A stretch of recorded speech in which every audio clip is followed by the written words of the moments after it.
Today we're going to be looking at some experiments on how to prove the shape of the Earth, and we're also going to be looking at some problems I have with the globe Earth.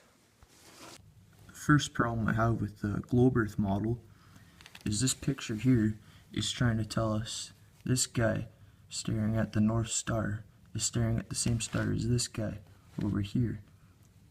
The North Star is above the North Pole, and it is smaller than our pinky fingernail from our perspective. You could look at it through a straw, and you can see the North Star at the equator. 8,000 miles apart in diameter the Earth is. So this guy standing over here can be staring through a straw at the North Star, and this guy 8,000 miles away can be staring at the North Star through a straw. Now I'm going to try to show you why this doesn't make sense to me. We see all the stars in the sky rotate around the North Star. I'll start drawing some stars rotating around the North Star these guys are looking at. See, what I think is these guys are looking into different parts of the sky 8,000 miles away from each other. But we gotta remember the North Star is 20 million miles in diameter, I guess. So that's a lot bigger than the Earth, right? So the North Star is, you know what I mean? Like, a lot bigger. What I need you guys to realize is these guys are looking at the North Star in parallel lines. So you can go outside at nighttime and do an experiment. You can get two straws and line them up perfectly parallel to each other.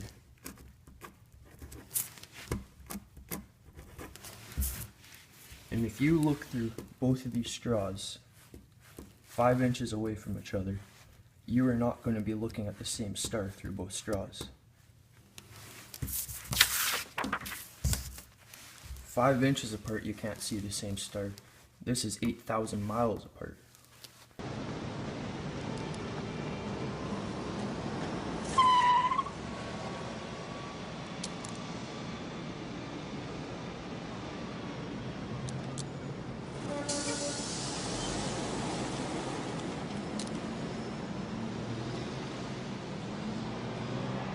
So I drew another picture for you guys.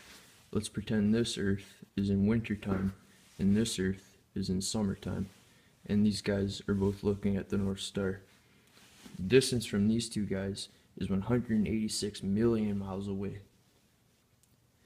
The North Star is only 20 million miles in diameter, so the North Star doesn't cover the whole distance from this guy to this guy.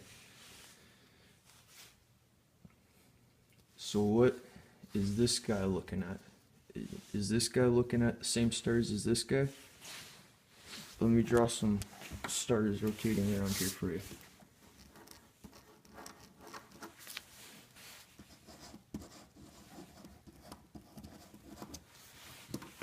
Does this make sense to you guys?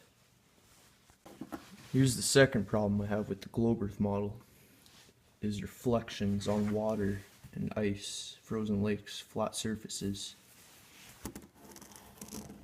Let's say this is the sun, and here's the reflection. If you put a tree here or anything, it's going to make a shadow. Even if you make a little rock here, it's going to make a shadow. So when there's curvature, 8 inches per mile, you're not going to see reflection. It's going to be blocked off by curvature. So here's another problem I have with the globe Earth. On the flat Earth model, the sun is a lot closer than the globe Earth model, that's for sure. And here's a picture of the sun seen from the North Pole. As you can see, it's pretty small. Now I'm going to show you a picture of the sun seen from the Philippines, really close to the equator, and you can see how much larger it is. So here's the sun seen from a location near the equator. As you can see, it's a lot brighter or larger, one of the two. Now on the globe Earth model, the sun is millions of miles away, you shouldn't see a difference in size change when you're from the North Pole or at the equator. Now here's an experiment on how to prove the shape of the Earth. Someone at the equator, this guy, can set his video camera up on a level surface facing directly up in the sky, and he can record the motion of the stars for about 2 hours or so. And the stars should move in perfectly straight lines, rising in the east and setting in the west. They should move up and then over his head and then start going down towards east or west, sorry. But they should only move in straight lines above the equator.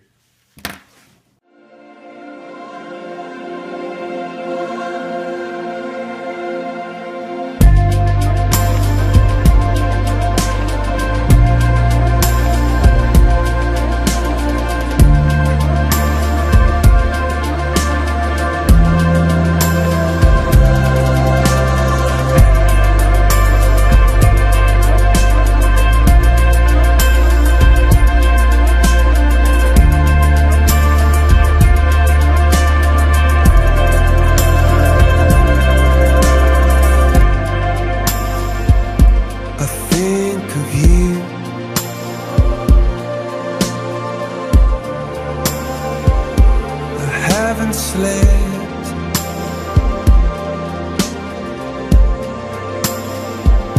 I think I do, but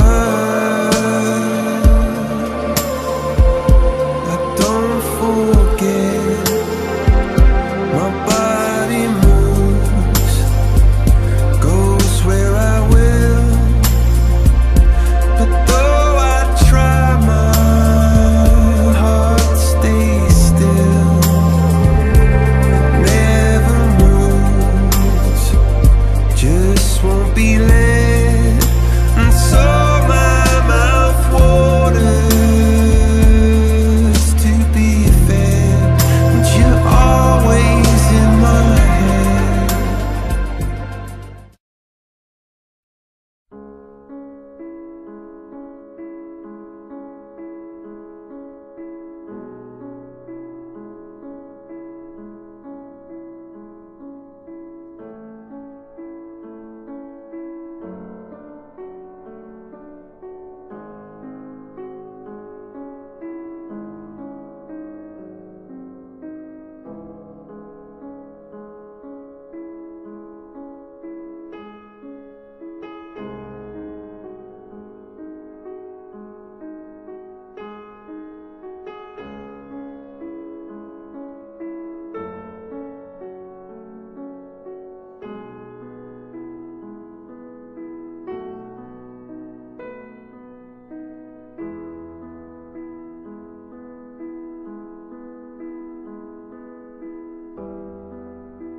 Another experiment we can do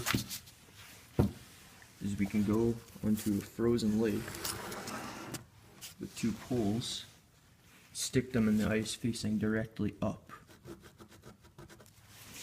4 miles away from each other, and we can get a 4-mile long fishing line or string and tie it to the bottoms of the poles and connect it. Good enough. And when we try to move the string towards the top of the poles, it should not move to the top of the poles, because as you can see, the bottoms of these poles are closer to each other than the tops of the poles. Never mind, the string should be close to the laying on the ice, or right laying on the ice, right? Because of the 8" per mile drop in curvature. What do you think are the opportunities for young students wanting to be involved in space? Well, there you go. There's our resident space ninja doing the gravity demonstration. And yesterday morning, I had my coffee in floaty ball form, and sir, it was delicious. So it's awesome. But water is such a precious resource up here that we also are cleaning up our urine and making it drinkable, and it's really not as bad as it sounds. Well, that's good. I'm glad to hear that. Better you than me. Gang, we've just been handed our next mystery.